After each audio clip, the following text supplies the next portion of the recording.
How are your grammar and vocabulary going? Do you have what it takes to impress the examiners in your Cambridge writing test? It is really easy to make mistakes. Spelling, punctuation, grammatical forms, appropriate vocabulary, and the list goes on and on. And it is really easy to lose motivation because of that. After all, how can you keep all of that in mind when you need to write so much in such a short time?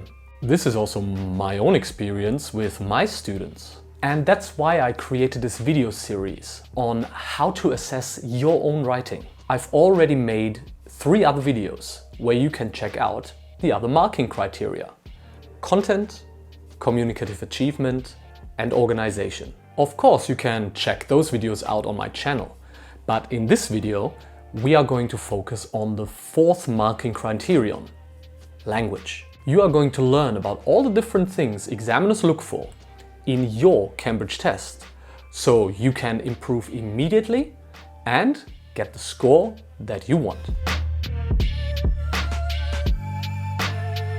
Hi and welcome to Teacher Phil, where I help people like you pass their Cambridge exam. And let's dive right in.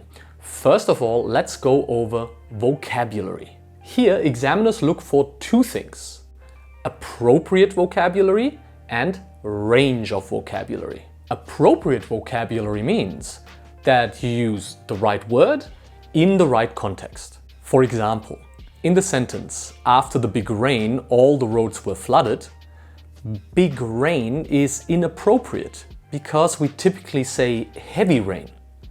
However, flooded is a great word for this context and definitely appropriate. Range of vocabulary means that you don't just use the most basic or everyday expressions in your writing. Here you want to show that you can include a wider variety of words in your texts, so that you don't repeat yourself all the time and really express your ideas clearly. Next, we have grammar. Again, the examiners look for 2 different things here: simple versus complex grammatical forms, as well as control over these forms. Depending on your level, obviously expectations change. But in general, we can say that examiners like it when you don't just use the most basic forms for your level. They like it when you use some more complex or more difficult structures as well. Again, in A2 key, that looks quite different from C2 proficiency, but we can say that you should always try and challenge yourself. And with that, we need to look at control. Basically, good control means that you use the grammar in your text accurately and that you do that consistently. In A2 key or B1 preliminary, that could be some more basic grammar. For example, the present simple or the present continuous. Mistakes at these levels are not that dramatic.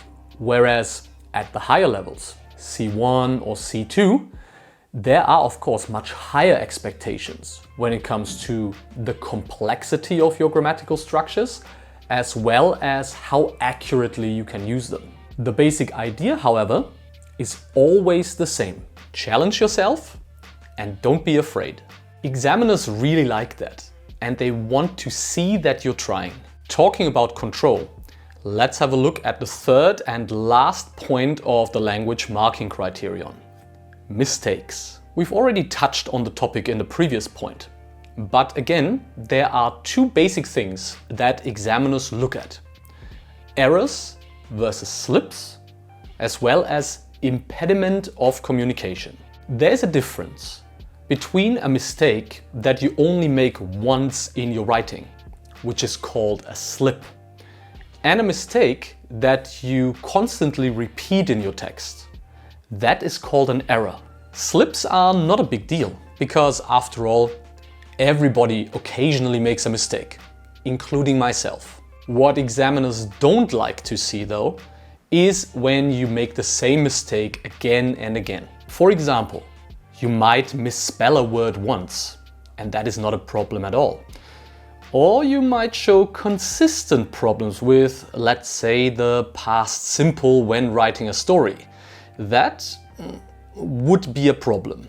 On top of that, if your slips and errors impede communication, you're in trouble. Impeding communication means that your errors and mistakes in general make it more difficult for the reader to understand you and your ideas. And it makes sense, doesn't it? If an examiner doesn't really know what you are trying to say, how can they give you higher marks? Okay, so these are the very basics of how the language marking criterion in Cambridge Writing works. If you want to take your own writing to the next level, then I can definitely help you. In my personalized writing feedback, you simply send me a text and then I tell you exactly what you already do well and what you can do better in order to improve and get higher marks. Check it out. The link is in the description box below. Now let's look at the different levels and the difference in marking that we can observe there. You can see that, just like with the other marking criteria, there's a clear progression when it comes to the expectations for the use of language in your writing. The things that score higher marks at lower levels become less and less valuable at higher levels. You have to use a wider and wider range of vocabulary, as well as more and more complex grammar, and make fewer and fewer mistakes when you climb up the levels. So after all of this background information, I hope that you already have a better idea of how the language marking criterion works. But I also know that practical examples are always better than just dry theory. That's why we are now going to look at different examples from A2 key all the way to C2 proficiency, and let's see what examiners have to say about them. Okay, let's get started with a writing task in A2 key. You can see here this story task that candidates in this exam typically have to do. They get a series of pictures and have to craft a story out of those. You can see that I've already underlined some words in the text. This is all good vocabulary in my opinion, based on the level that we are dealing with. So at A2 key, obviously we don't expect crazy scientific or super specific vocabulary, but we do expect appropriate vocabulary. Yeah, something that matches the context.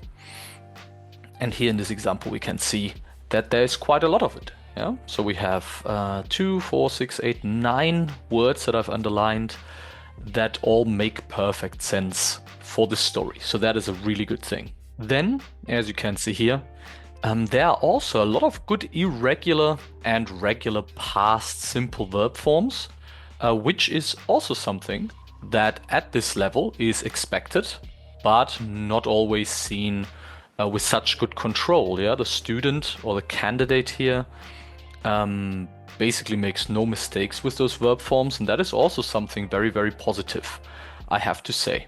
Of course, no writing is perfect, and there are some mistakes, as you can see here. Some of them are simple spelling mistakes, as in sandwich.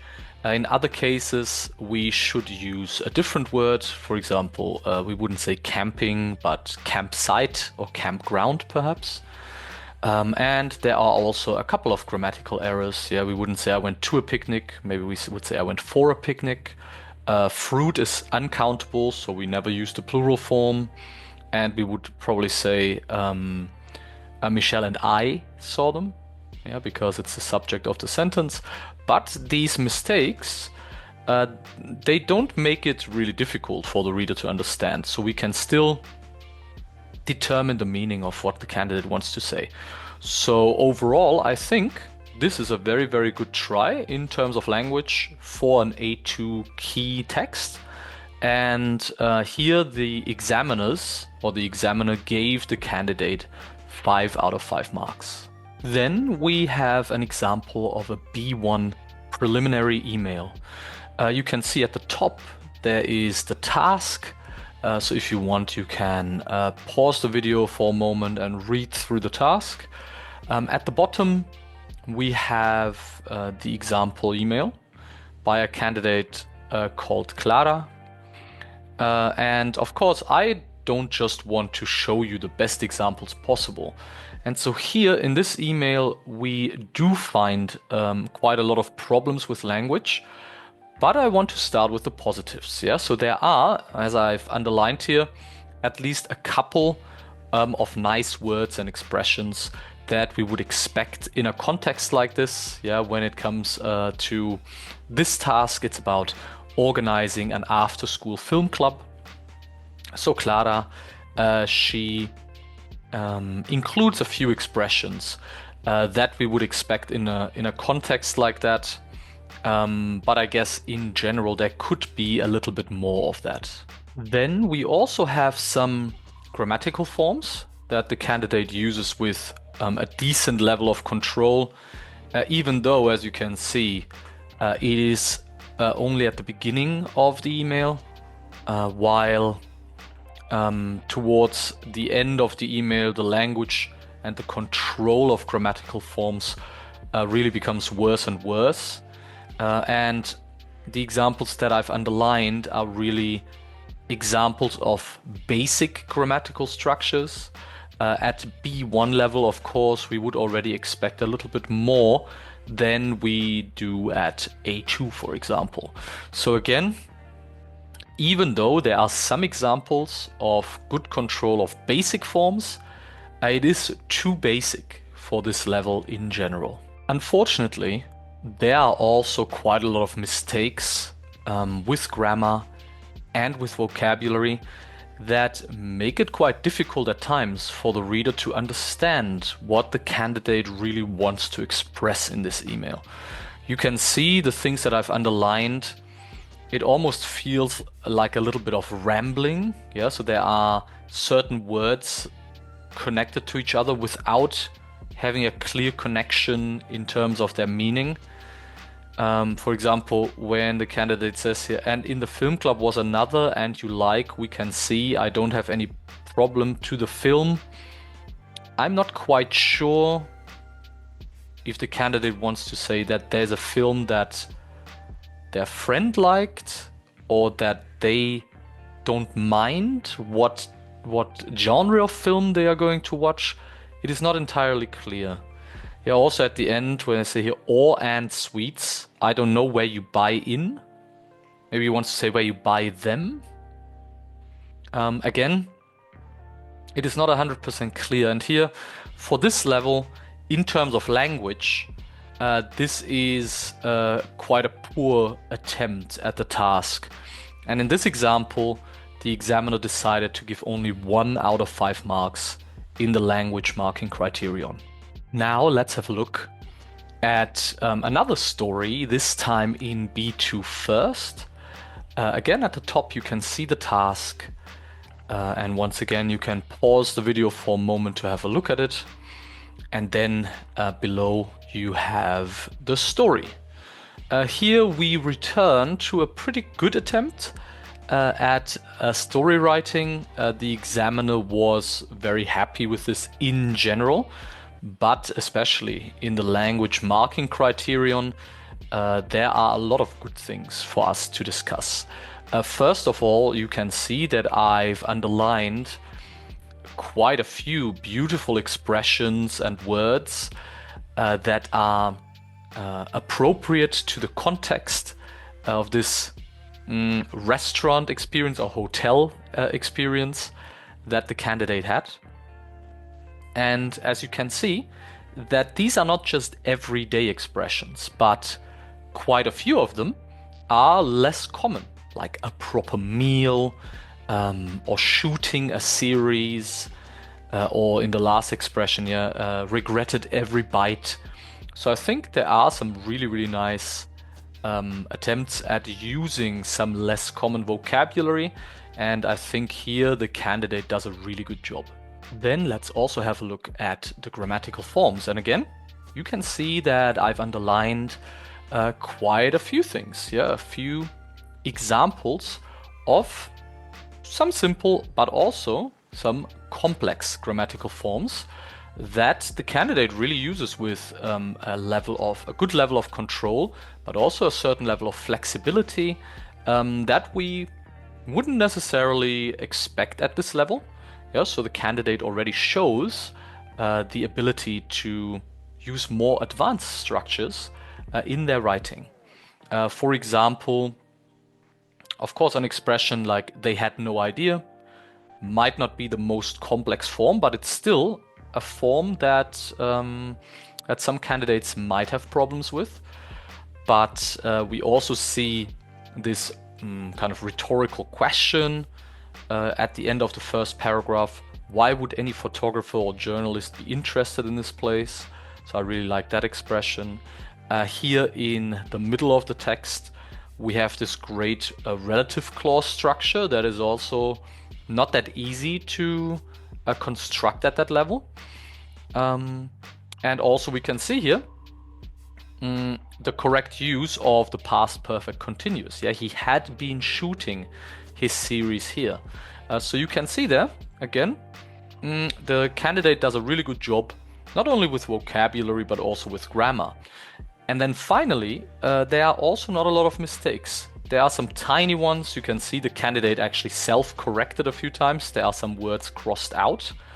But in general, there are not many mistakes, and they really don't cause any problems in terms of communication. Yeah, so there's no impediment of communications here, and the examiner in this case happily gave 5 out of 5 marks for language. Next, let's have a look at a C1 advanced writing task. Again, at the top you can see the outline of the task, and then at the bottom you can see the text itself. Here we're looking at a report, and you can see that in terms of vocabulary, I didn't underline that much because to be honest, there were not that many great expressions that we might expect at C1 at a C1 level. So for example, I like expressions like raise funds for charity, donate to less fortunate people. Associations is also maybe not the most common word or rarely seen. But apart from those, I think the vocabulary is quite simple, quite basic, but everything is used appropriately. So I can say that. The level of vocabulary, however, could definitely be a little bit higher, and the candidate could have tried to include some less common expressions as well. Now, when we look at grammatical structures, we can see that there are a few that the candidate used with good control. However, I think that the flexibility is lacking here, and the candidate didn't really challenge themselves too much. And the structures that we see here are certainly more advanced than, for example, at B1 or A2 level. But for C1, I would expect a lot more, to be honest. Last but not least, we can also see that there are quite a few very small mistakes that the candidate could have avoided quite easily, in my opinion. Things like writing Saturday with a lowercase s, or misspelling Christmas several times, or words like monies or hundreds where we would need to use the singular, even a mistake with the present simple. These mistakes are not grave mistakes. We can still determine what the candidate is trying to say, but at this level, all of these really shouldn't happen anymore. So even though there are a couple of good things, there are some good expressions, some good grammatical structures, for a C1 writing, this is simply not good enough, and the examiner gave the candidate 2 out of 5 marks for language. And last but not least, here I also have a review task from a C2 proficiency candidate. Of course, now that we've already moved through 4 other levels from A2 to C1, yeah, you can see that the expectations become higher and higher. So even though, and this is already a little spoiler here, even though there are a lot of good things in this writing, it is basically what we would expect a C2 level candidate to do. So first of all, you can see here that I've underlined a wide range of expressions and vocabulary that really show that the candidate can use topic-specific vocabulary, but also some less common expressions like malevolent, benevolent. We have here bafflement, melancholy. So there are a lot of great expressions here. Also to communicate, for example, specific emotions or feelings. But again, we would expect that from a C2 proficiency candidate. So I've underlined a lot, but I would be worried if I couldn't underline that much in a C2 writing task. I hope that makes sense. When we look at grammar, we can also see that there are some nice, simple and also complex grammatical structures that the candidate uses with great control and flexibility. Again, we would expect that at this level. Yeah, anything less would probably be a reason to award the candidate fewer marks in this category. So when we look at what I've underlined, this is exactly what I want to see at C2 level. Last but not least, there are also hardly any mistakes, so I didn't even bother underlining them. And they really don't cause any problems for the communication of ideas, which again is really a typical thing we want to see at C2 level.